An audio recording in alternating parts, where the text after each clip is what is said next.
Padre bendito, Señor, una vez más teniendo este privilegio enorme, precioso de escudriñar tu palabra, hoy necesitando que tu Espíritu Santo hable a nuestro corazón, hoy necesitando entender algo más, hoy necesitando salir de estados de adormecimiento o necesitados de activar cosas nuevas en nuestros corazones para alcanzar las cosas que tú estás anhelando que como iglesia logremos, Señor.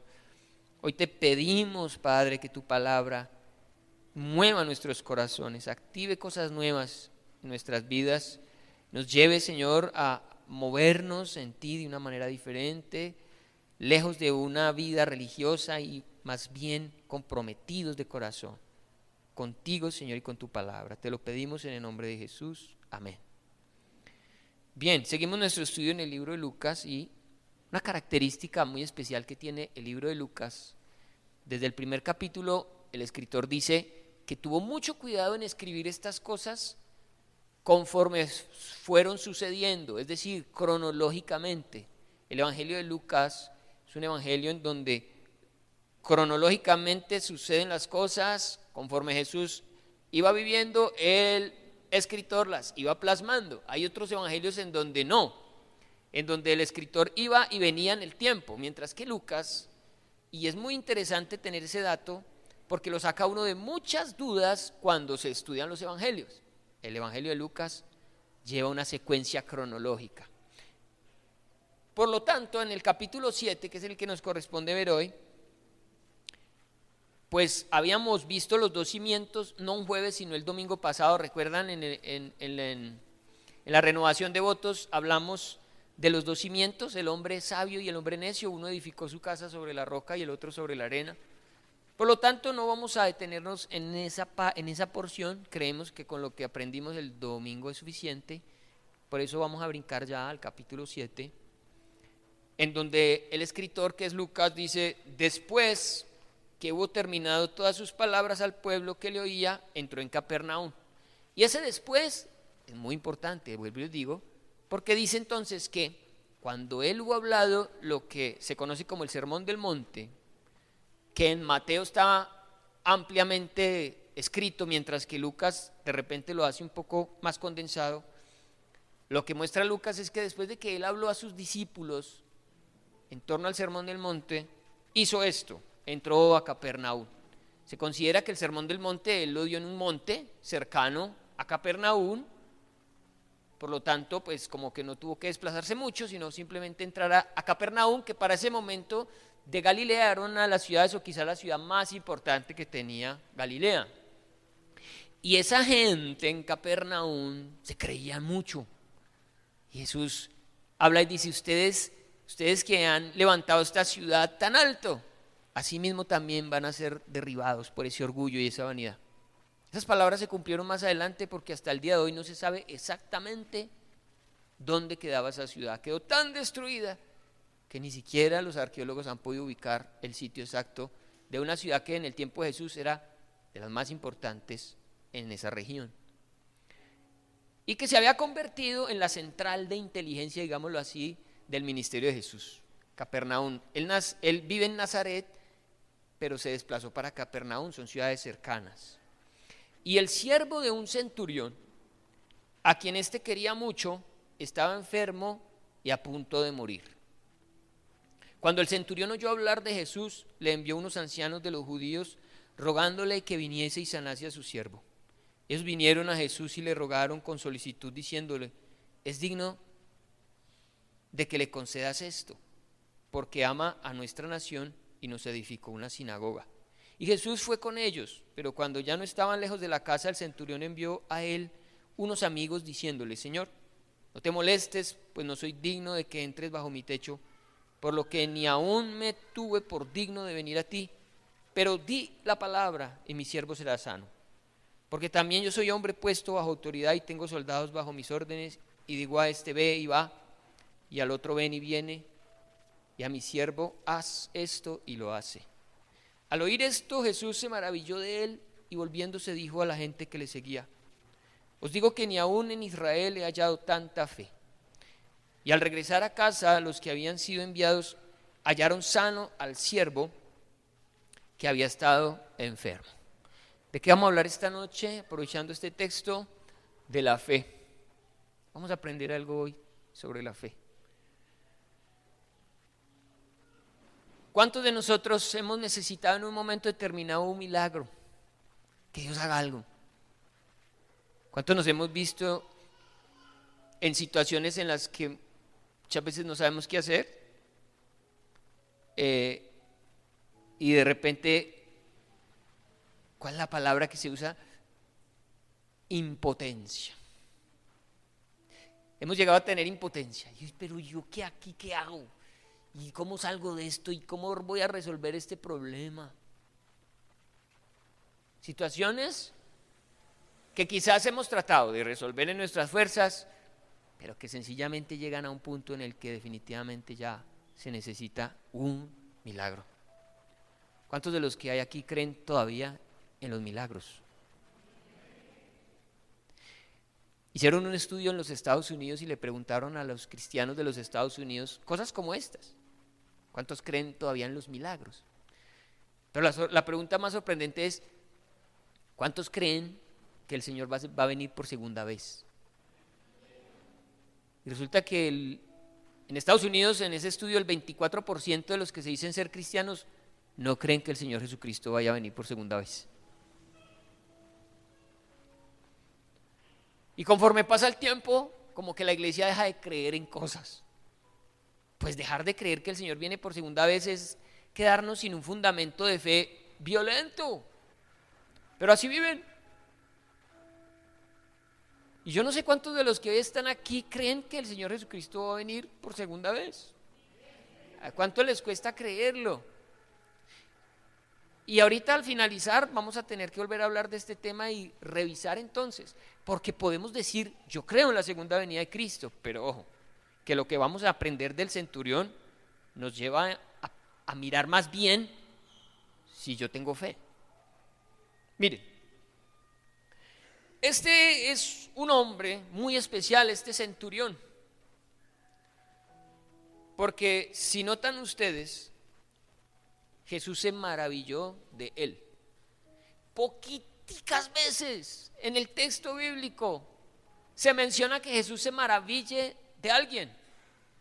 Bueno, él quizás se maravilla de la incredulidad de la gente, pero que se maraville por la fe de alguien. Él quizás reconoció fe en algunas personas. Vete, tu fe te ha salvado. ¿Sí o no? Pero en esos textos solamente, o más bien en este texto encontramos que la fe de este hombre centurión maravilló, sorprendió gratamente a Jesús. Sorprender a Dios. ¿Cuántos de ustedes alguna vez le han dicho al Señor, Señor, quiero que mi vida te agrade? ¿Cuánto quisiera Dios que cuando me vieras te sintieras agradado por mí, que mi vida fuera grata a tus ojos, que fuera un olor fragante? ¿Lo han dicho? ¿Lo han pensado? ¿Han deseado que Dios se agrade de ustedes? Pues de este hombre se agradó el Señor.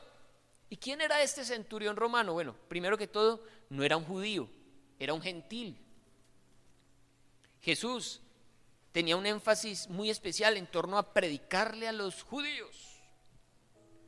Sin embargo, aquí hay un hombre que no hace parte del pueblo judío, pero que tiene una fe tan especial que maravilla al Señor. ¿Qué más tiene este hombre? Tiene otras características, pero no quiero que usted malinterprete o interprete mal el texto, porque hay quienes lo pueden llegar a malinterpretar. ¿Qué quiero que quede como fundamento de todo esto? Que fue la fe del centurión lo que permitió la sanidad del siervo del centurión. Fue la fe. Sin embargo, si ustedes leen, este hombre tiene unas características muy especiales, pero vuelvo y digo, no son esas características en sí las que llevaron a que el Señor Jesús realizara el milagro. Fue la fe. Yo me lo imagino así, una bolsa que se llama fe. Así me lo imagino, puede que esté mal imaginado, pero de pronto así lo puedo explicar. Una bolsa se llama fe. ¿Alguna vez a usted le han empacado un mercado en una bolsa que se le ha rasgado y se le ha caído todo lo que lleva en la bolsa? A mí me ha pasado. Y triste porque a veces es una bolsa de leche o en las tiendas donde alguna vez creo que me pasó comprando unas pinturas, eso pesa mucho y usted sabe que el thinner lo empacan en botellas de vidrio y eso duele cuando se le rompe a usted la bolsa. Bien, esa bolsa vamos a llamarla fe. Y lo que hay dentro de la bolsa es lo que la fe contiene o permite contener. Es la fe que contiene cosas. Pero la gente religiosa no se fija en la bolsa, que es la fe, sino en el contenido. ¿Qué cosas son esas del contenido? Importantes sí, pero que no queremos que opaquen la mayor realidad, que es la fe. Primera, dice que este hombre, centurión, amaba a su siervo. ¿Qué característica es esa? Amor. Amor. Amar un siervo no era común en este tiempo, porque el dueño de un siervo, de un esclavo, podía incluso determinar si le daba vida o muerte a ese siervo. Si ese siervo llegaba a cierta edad en la que ya como que no era productivo, simplemente lo abandonaba y lo dejaba morir de hambre y nadie decía nada. ¿Por qué? Así era la ley, así era la cultura. Los hijos de los siervos, niños pequeños, eran abusados sexualmente por los amos, violados, y se veía normal. Existía la pederastra y era normal. Se podía practicar con los hijos de los esclavos. Ustedes saben que un esclavo se compraba y se vendía, y que incluso se decía que era lo mismo un buey, una pala y un siervo. Así funcionaba en la mente de las personas. Pero este hombre empieza a ser especial porque amaba a su siervo. Entonces, ¿qué hay dentro de la bolsa de la fe? ¿Qué hay dentro de una persona que tiene fe? Amor.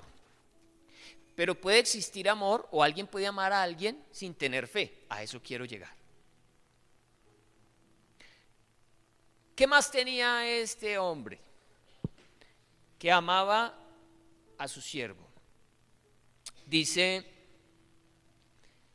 ellos vinieron a Jesús y le rogaron con solicitud diciendo, es digno de que le concedas esto, porque ama nuestra nación y nos edificó una sinagoga.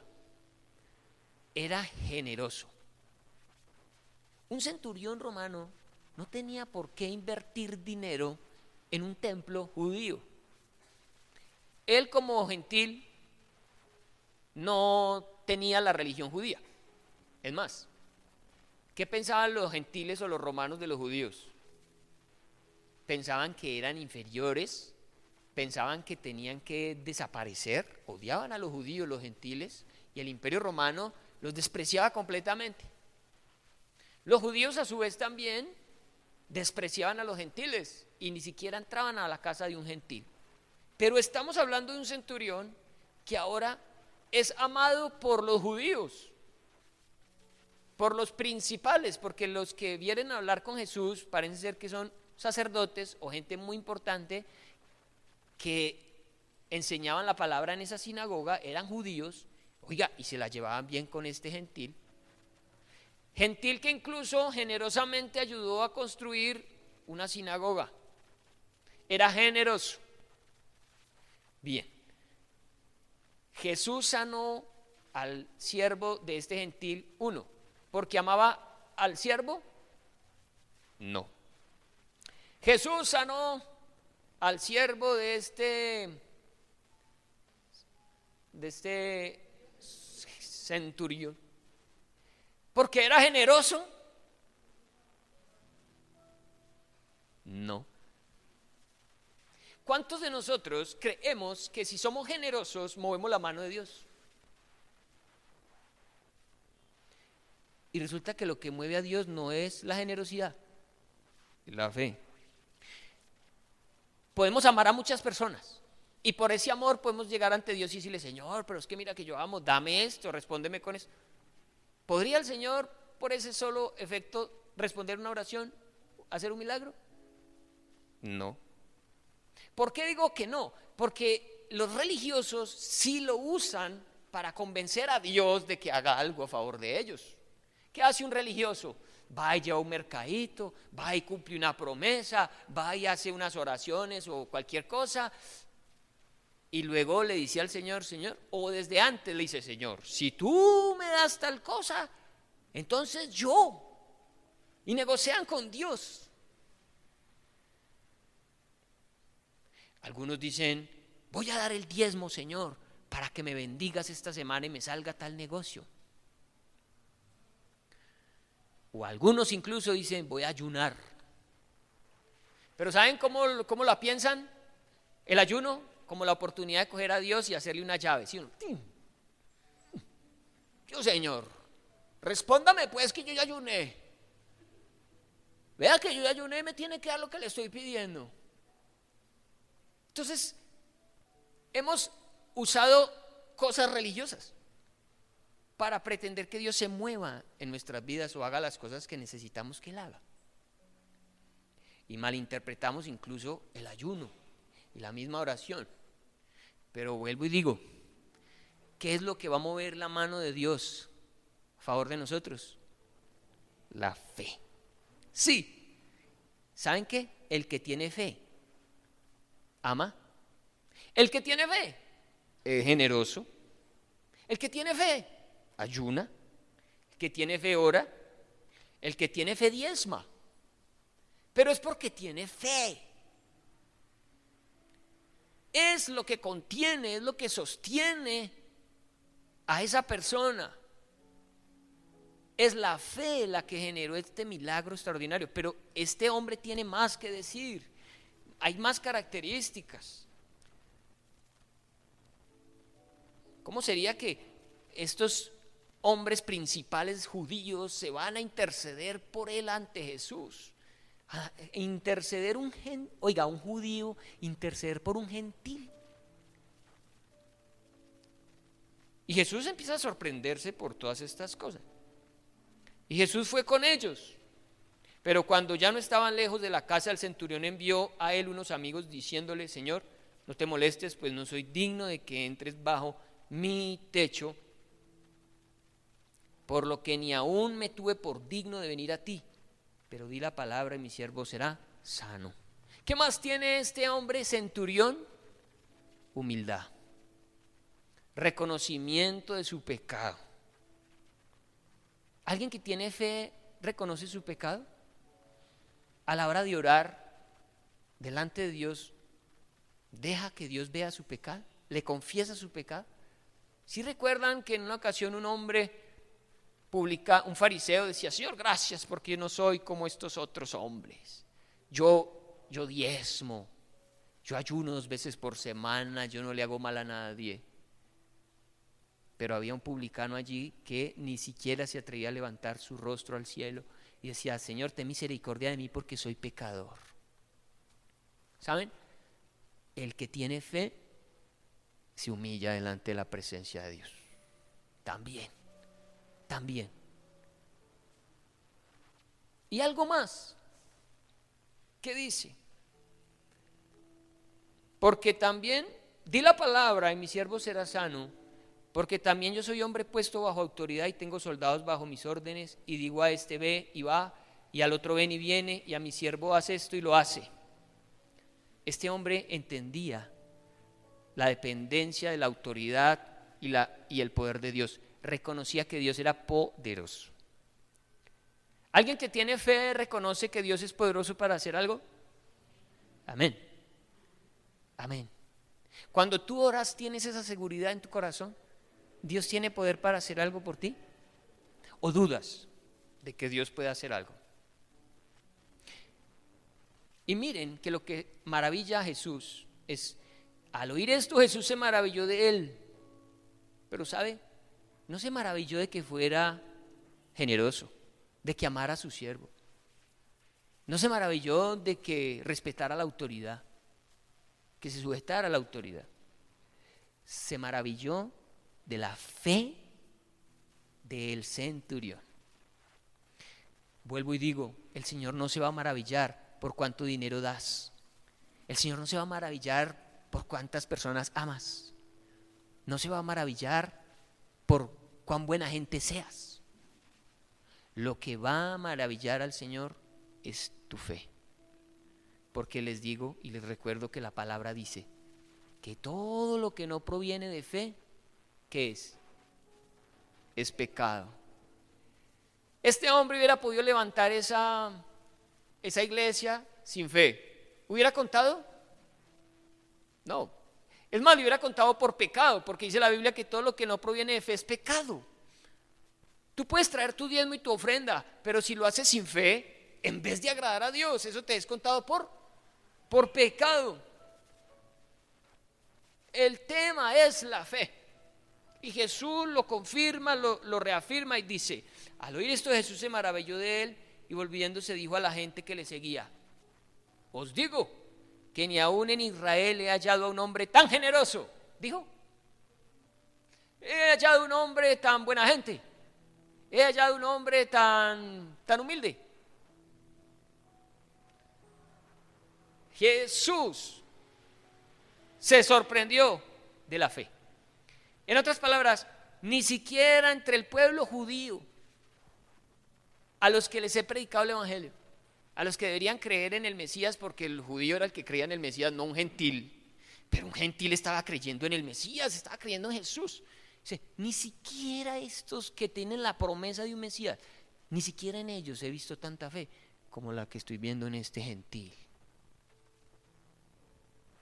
Por eso ocurrió el milagro, por la fe. Diré algo más en torno a este tema, pero primero preguntar, ¿cómo está tu fe? ¿Estás creyendo? ¿O estás siendo religioso solamente? Porque ocultar la fe detrás de la generosidad es fácil, detrás de ser buena gente y de hacer muchas cosas religiosas es fácil. Pero ¿sabe qué pasa con la gente religiosa? Que por más que hace y que le pide a Dios, que ayuna y que ora, pero sin fe, solo crece frustración. Pero Señor, ¿pero por qué? ¿Por qué si yo? ¿Por qué si yo hice? ¿Por qué si yo fui? Si yo di, si yo esperé, ¿sí o no? ¿Y por qué no pasan las cosas? El Señor hoy toca en el centro de nuestro corazón y dice, porque no tienes fe. No hay fe.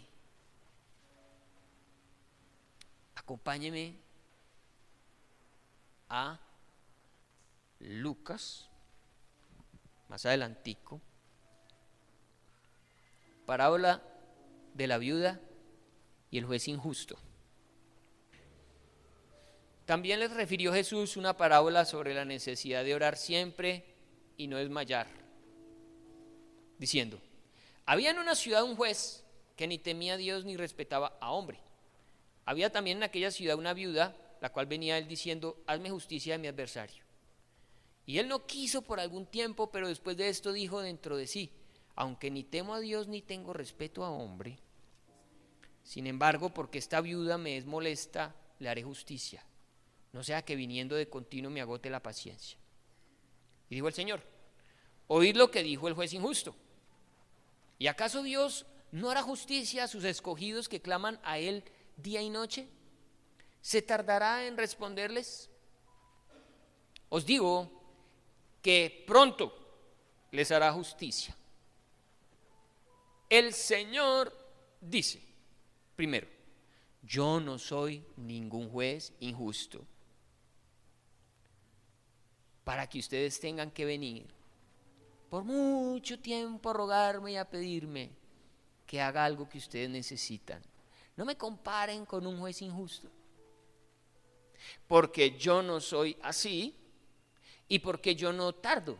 Pues dice, os digo que cuando, pronto, les haré justicia. Pero viene la cosa aquí, señores y señoras. Pero, señala el Señor algo, el problema no soy yo, dice el Señor. El problema no es mi forma de ser. No me comparen como un juez injusto o como un Dios que no tiene misericordia. El problema no soy yo, dice el Señor. El problema está en ustedes. Porque ese pero parte en dos lo que el Señor está enseñando. Muestra cómo es Dios, pero también muestra cómo somos nosotros. Pero cuando venga el Hijo del Hombre, ¿hallará fe en la tierra? El problema no es que Dios no está interesado en responder nuestra oración. Iglesia, el tiempo de la venida del Señor Jesucristo está más cerca que nunca. Amén. Pero como les dije, hay un porcentaje de la iglesia que no cree en la segunda venida de Jesús. Y déjeme decirle que la fe de la que estamos hablando la vamos a necesitar para cuando el Señor venga por nosotros. La fe que tú necesitas para un milagro en tu vida es la misma que vas a necesitar para que el Señor venga por ti y te lleve al cielo. El Señor dice, pero si ni siquiera pueden tener fe para creer que yo respondo una oración, ¿será que sí estarán creyendo que yo vengo por ustedes? ¿Sí lo logran comprender? ¿Hacia dónde nos quiere llevar el Señor esta noche? ¿A qué nivel de fe está pidiendo el Señor? Pues yo quiero resumírselo y decirles que nuestro problema de fe no es porque no estamos viendo milagros, ni señales, ni prodigios. No, es más grave. El problema de fe de la iglesia es que si el Señor viniera por nosotros en este momento, hallaría fe, te serías salvo. Porque si ni siquiera estás viendo respuesta en algo que necesitas hoy, si tu fe no te está alcanzando para creer en Dios hoy, ¿será que la fe que tienes te está preparando para la segunda venida de Cristo? No miremos la fe solo para obtener beneficios en esta tierra. El que va a ser arrebatado para el cielo va a haber milagros, señales y prodigios aquí en la tierra, porque tiene fe, pero una fe que le alcanza para esperar al Señor Jesucristo, aún Él esté tardando. Una fe que le alcanza para santificarse todos los días, para ser como era el centurión, amoroso, generoso, obediente a la autoridad, humilde. La fe de la que le está faltando a la iglesia no es la fe para ver señales, milagros y prodigios. Es más grave, es la fe que nos va a hacer salvos. Jesús está diciendo, ¿será que cuando yo venga hallaré en mi iglesia la fe necesaria para llevármelos? Mire lo que dice Juan 14, 1 y 2. Es Jesús el que está hablando de esto, iglesia, y tú lo necesitas creer hoy. Es el fundamento de tu fe. No se turbe vuestro corazón, dice Jesús. Creéis en Dios, creed también en mí. En la casa de mi Padre muchas moradas hay. Si así no fuera, yo os lo hubiera dicho. Miren, si el Señor no tuviera un lugar para ti en el cielo, ¿Él para qué se va a poner a prometértelo? Él es Dios, Él no puede mentir. ¿Cómo queda Él diciéndote, cañándote de que tiene un lugar para ti en el cielo cuando no existe ese lugar en el cielo. Y ahí es en donde nuestra fe comienza a fracasar, porque vivimos como si esta promesa no hubiese sido hecha, o esta declaración de Jesús. Él dijo, yo tengo un lugar para cada uno de ustedes en el cielo. Y si fuera mentira, yo se los hubiera dicho.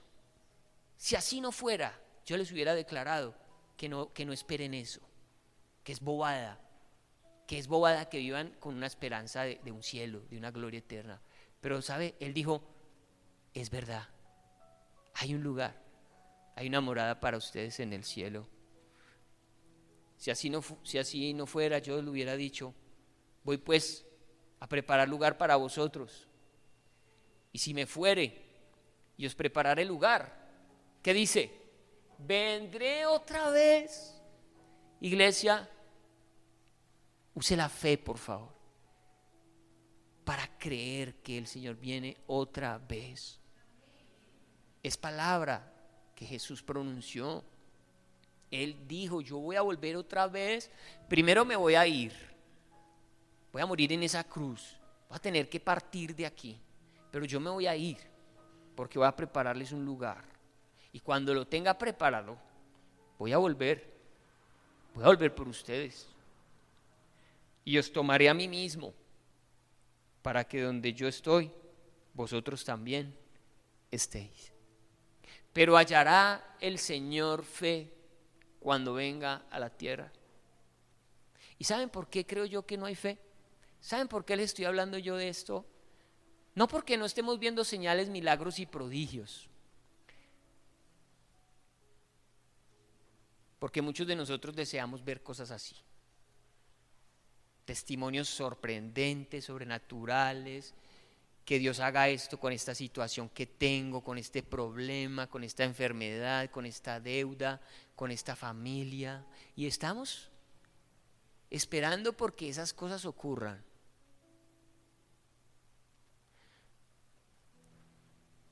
Pero no es eso lo que está demostrando nuestra falta de fe, el que eso todavía no esté ocurriendo. Es que no nos estamos santificando para el Señor. ¿Por qué sé que no hay fe? Porque la gente no se está santificando para el Señor. No esperes un milagro en tu vida en torno a nada de esto si no estás viviendo para el Señor, si no te estás santificando y si no estás viviendo como si hoy viniera el Señor por ti. Qué tontos fuéramos si solo esperáramos en Cristo para esta tierra, dijo el apóstol Pablo. Fuéramos los más desdichados de todos los hombres si nuestra fe en Cristo solo sirviera para resolvernos los problemitas que tenemos en esta tierra. Y estamos dejando de lado lo que produce la fe en la vida de una persona. ¿Qué produce? Amor, generosidad, obediencia, humildad, santidad. ¿Cuándo comenzarán a ocurrir los milagros, las señales y los prodigios en medio de nosotros que valgan la pena? El día que tengamos una iglesia santa, una iglesia obediente, una iglesia humillada, una iglesia que está pasando tiempo en la presencia del Señor. Hemos estado hablando con algunos pastores y nos hemos dado cuenta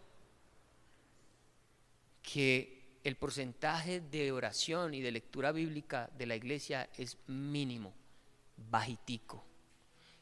Que hay personas en la iglesia que llevan 10 años y no tienen un conocimiento básico de la doctrina del Evangelio, que no tienen un devocional diario ni una búsqueda del Señor, que están viniendo al culto el jueves y el domingo y eso es todo, que no hay tiempo pasándolo a solas con el Señor. Y eso es lo más grave que nos puede estar pasando. No que no exista un milagro, una señal, un prodigio, no. es que no haya una iglesia santificándose. Por eso el Señor dijo, ¿será que cuando yo venga hallaré fe? Por eso lo sorprendió tanto la fe de este gentil. Pero tenía evidencias. Noten que era una fe con evidencias. Era un hombre que amaba genuinamente. Ese hombre construyó esa sinagoga de corazón, pero eso lo procuró, fue la fe que él tenía. La fe produce esas buenas obras. Y todo eso que le comentaron y que le hablaron de este hombre impactó a Jesús. Dijo, uy, este hombre tiene realmente fe. La fe que yo busco en mi pueblo la tiene este hombre gentil. Cuando llegaron encontraron el milagro hecho. Pero más allá de ese milagro hecho, lo que impactó a Jesús y lo que nos debe impactar a nosotros es ese tipo de fe. Es ese tipo de fe que es la que realmente vale la pena, iglesia. Estamos tratando de hacer como iglesia todo lo necesario para que incremente la oración y el estudio de la palabra en medio de nosotros. ¿Cómo incrementar la fe? Y con esto termino. ¿Cómo vas a hacer entonces para que esa fe necesaria para que el Señor venga por ti crezca en tu corazón? ¿Qué debes hacer? 3 cosas. La primera, la hemos oído mucho, pues la fe viene por el oír, y el oír la palabra de Dios. Es empezar a tomarnos en serio todos los días la palabra de Dios. Pero hay algo más. Hay algo más. Lucas, acompáñenme a Lucas capítulo 9, ya vamos a terminar.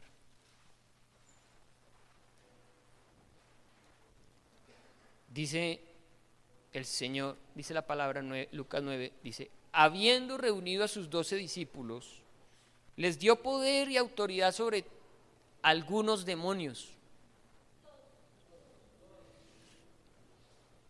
La iglesia tiene autoridad sobre unos poquitos demonios o sobre ciertos nomás. Necesitamos que quede claro este punto.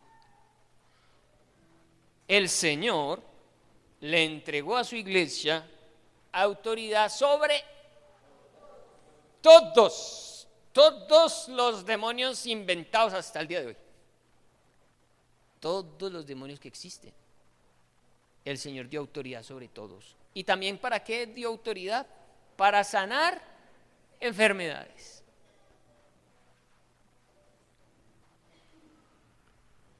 Y versículo 6 dice, y saliendo pasaban por todas las aldeas anunciando el evangelio y sanando por todas partes. Pues estos hombres se fueron, dijeron, ¿cómo así el Señor nos dio autoridad? Camine a ver.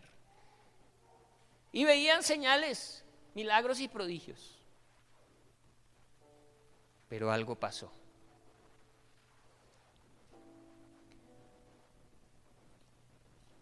Recuerden que Lucas está escrito cronológicamente, por lo que a continuación sigue vino después de que el Señor les diera autoridad sobre ¿cuántos? Lucas 9:37. Al día siguiente, cuando descendieron del monte, una gran multitud les salió al encuentro, y aquí un hombre de la multitud clamó diciendo, Maestro, te ruego que veas a mi hijo, pues es el único que tengo. Y sucede que un espíritu le toma y de repente da voces y le sacude con violencia y le hace echar espuma, y estropeándole a duras penas se aparta de él. Y rogué a tus discípulos que le echasen fuera, ¿y qué pasó?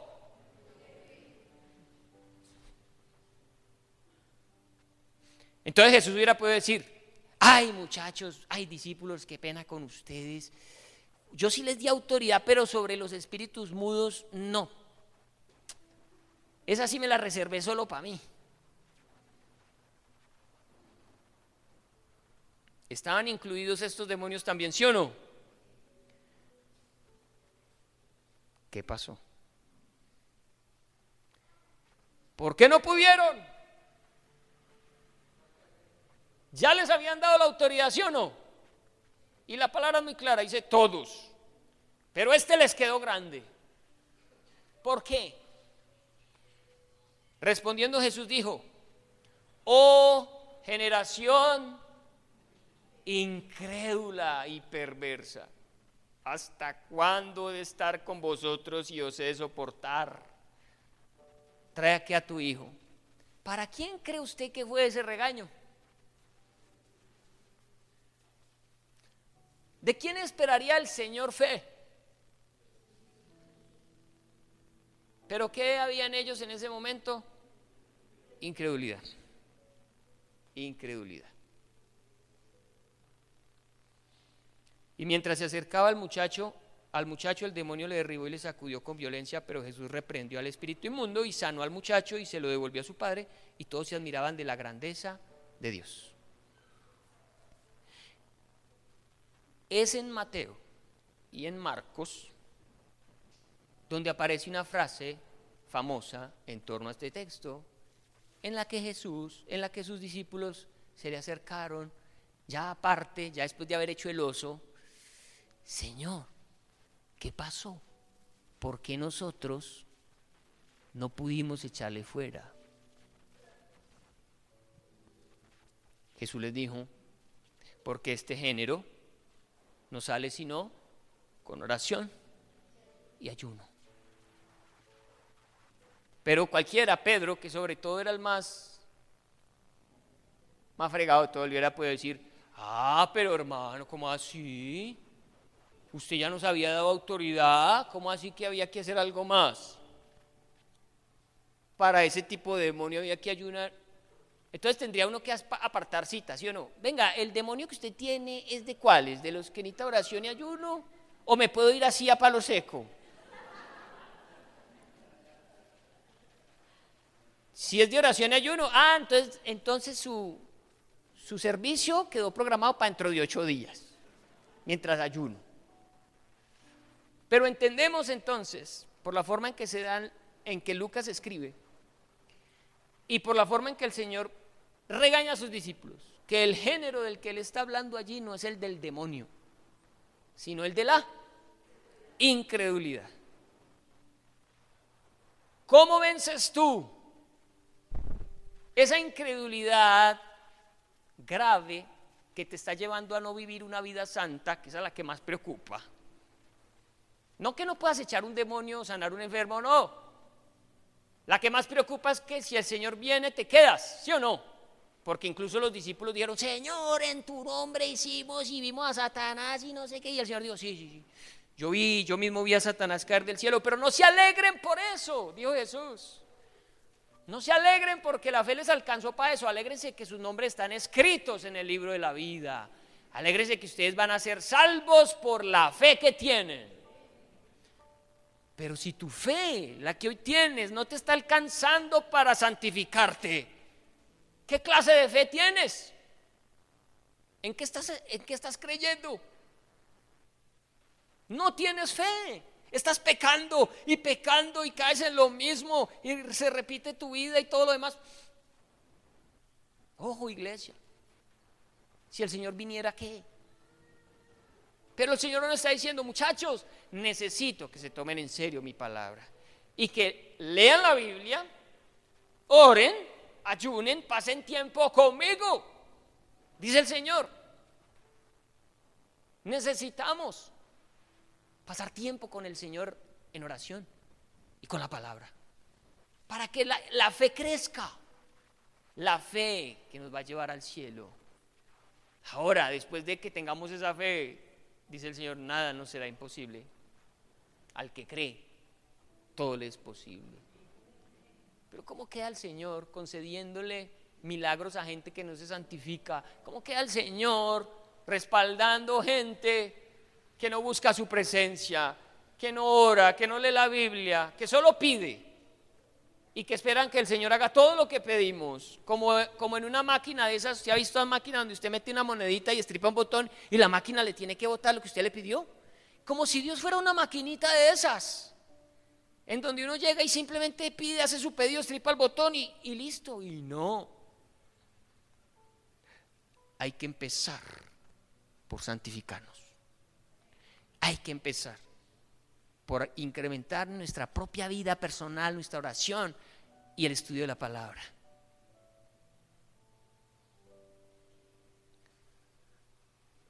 Hay una idea que me adelanto a darla, pero que siento que es urgente, y es que empecemos a trabajar por algo que se llame prendiendo o encendiendo el altar familiar. Así. Encendiendo el altar familiar. ¿Cuál es la idea, iglesia? Que usted por familias, vamos a mirar cómo lo vamos a hacer. Nos va a invitar una noche, quizás del martes, quizás del miércoles. Abra la puerta de su casa con su familia. Claro que si se le quiere colar un familiar, un vecino, un amigo, hágale. Y nos va a regalar 6 semanas para que nosotros lo acompañemos durante esas noches en su casa. Y vamos a ayudarle a atizar el fuego del altar de su hogar durante 6 semanas. Y después de esas 6 semanas esperamos que eso coja fuerza y que incrementemos la búsqueda del Señor en nuestra familia.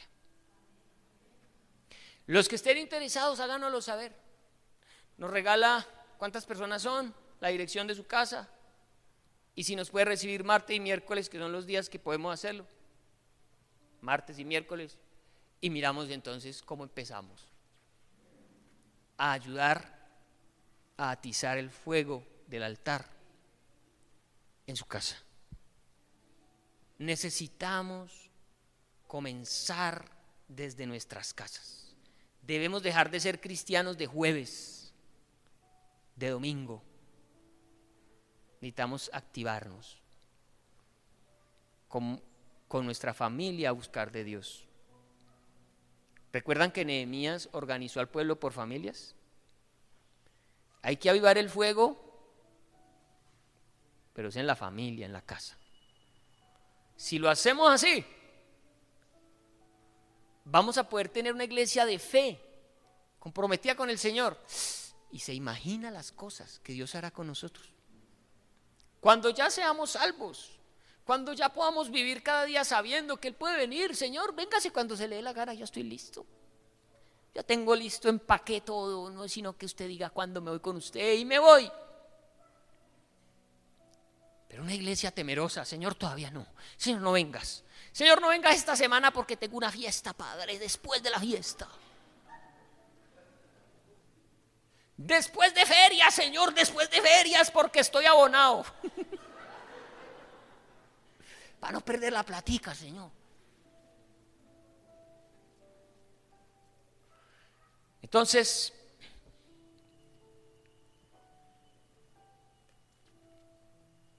los invito para que nos pongamos las pilas, a volvernos gente de estudio de la palabra.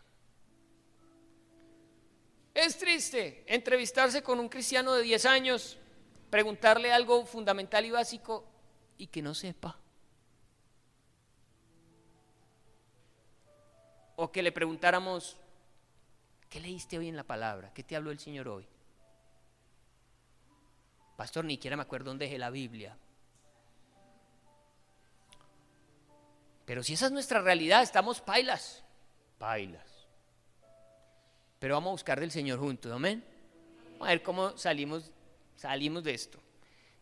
Tenemos el discipulado, que usted ya sabe que va a funcionar el miércoles o el sábado. Usted va a escoger miércoles en la noche, sábado en la mañana o en la tarde, 1 horita semanal.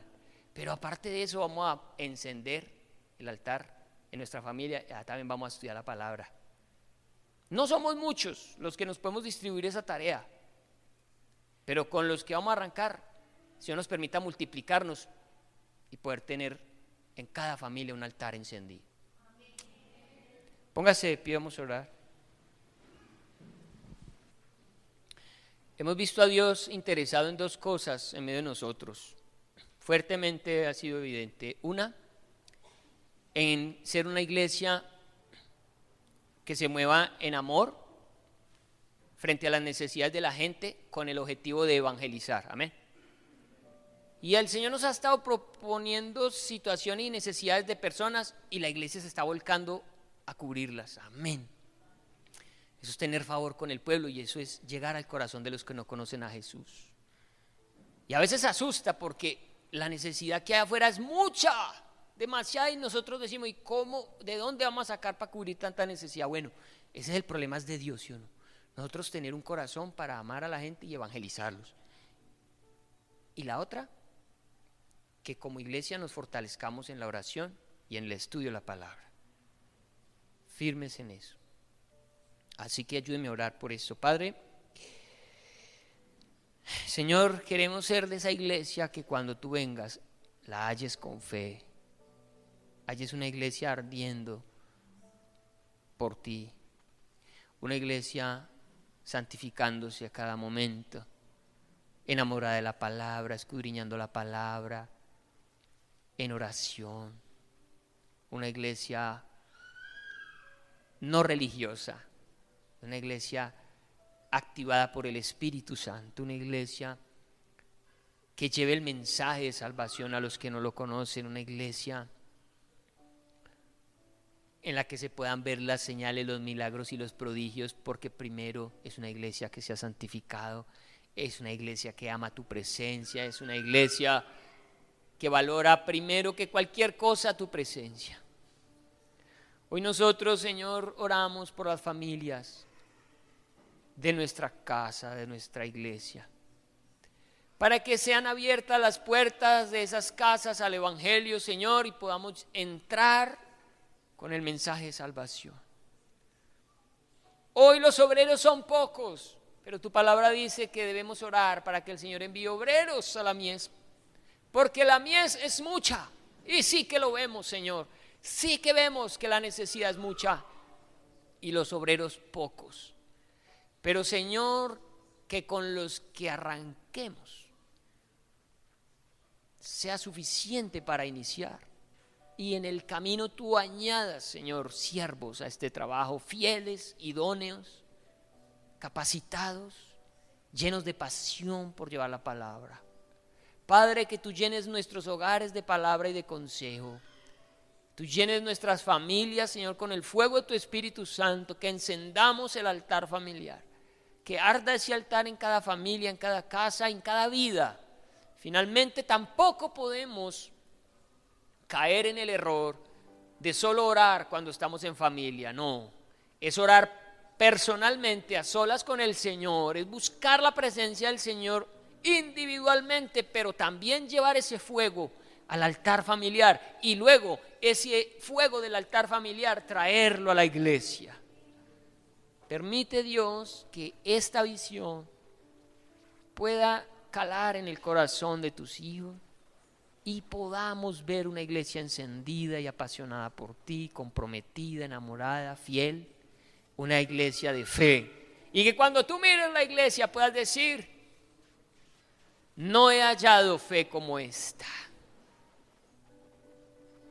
Oramos para que nos ayudes, Señor, porque tu regreso está próximo y no tiene sentido haber invertido tantos años, horas, aquí sentados, sin ser salvos, llamándonos cristianos sin tener un fruto real en nuestras vidas.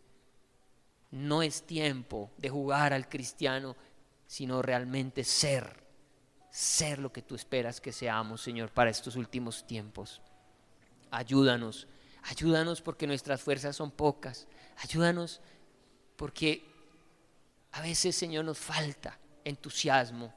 Ayúdanos porque nos falta fe también. Pero estamos iniciando esta búsqueda de ti para poder cada día crecer en esa fe, en ese conocimiento, en esa visión, en ese anhelo por tu palabra. Te lo pedimos en el nombre poderoso de Jesús. Amén y amén.